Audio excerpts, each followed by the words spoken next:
It's the North Texas Guard Games. It's a huge deal. 38 lifeguard teams from across the region. Tony Aquatic Park. Woo! And some beyond Mustang Oklahoma. are here at the West Irving Aquatic Center. And they are loving this facility. This is the pool I work at. Irving has 2 teams competing. He's the captain of the first north side, and I'm the captain of the south side. You guys go over there, and you guys are right here. They are all showing off their skills. If someone is drowning, you have to be able to know what you're doing. Want to play a game? Alright.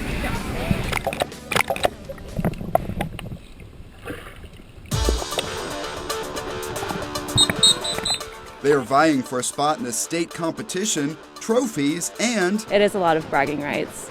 You always want to bring the trophy home to your city. Part of it's fun, but lifeguarding is a very serious position, and getting ready for this competition and pitting their skills against other guards allows them to hone their skills and make sure that they're ready for any situation.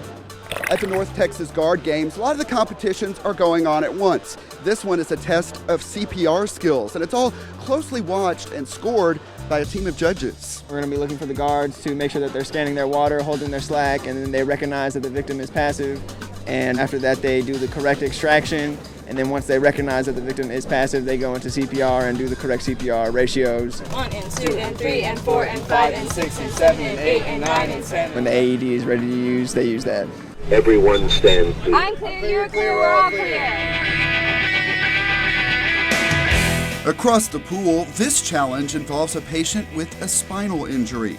Even though the competition is timed, the movements are slow and deliberate. When you see the guards enter the water, we're watching to make sure they do a waveless entry because we don't want the victim jolted. They already have a jolt, they already have a spinal injury. Take it out in 3. 1, 2, 3. Some of those competing are junior lifeguards, under 15 years old. They can't actually work yet, but here they have to show the same skills. I've always wanted to be a lifeguard. It's helping prepare us to be lifeguards, when we're older and we take the actual American Red Cross, training. The fitness challenge is underway in the lap pool. Pretty tiring. Clearly, it's not easy to drag a victim across a pool, but these lifeguards point out that it takes more than a fit body to do their job. It's a lot more mental than physical. Like right now we're just doing a physical thing, but a lot of it's like in the game, doing CPR, rescuing people. It's a lot of mental work. It's not good enough to be a good swimmer or to know the basic motor skills that go into a rescue. You've got to know how to prevent it. You've got to know what you're watching for. By this point, the teams are getting tired. There is one more challenge ahead. We still have the obstacle course. They have to do all kinds of crazy stuff. I don't really know what to expect. Well, it's going to be kind of hard after running through the current, so that might be a little hard. Mark, set, go! The first obstacle uses some volunteers. I just stand here and then they put a life jacket on me. And since lifeguards are the first to tell you not to run around a pool, they simply walk quickly to the kiddie pool to find a bracelet hidden in an egg. Chair stacking is next because most lifeguards have to tend to more than the pool. From there, it's into the lazy river, where they must travel against the current. At the end, they find this. They get 3 balls in the bucket, they get a wrist bracelet, and then they go to the next scenario. After they cross the pool hauling a brick, it's the rock climbing wall. Come on, you can do it! Next, the most unusual challenge. Use a pencil and paper underwater. Yes, sir. They have to answer 4 questions.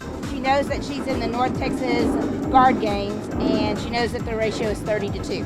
Next is what a lot of them look forward to. My main thing I'm excited for is I get to go down the slide.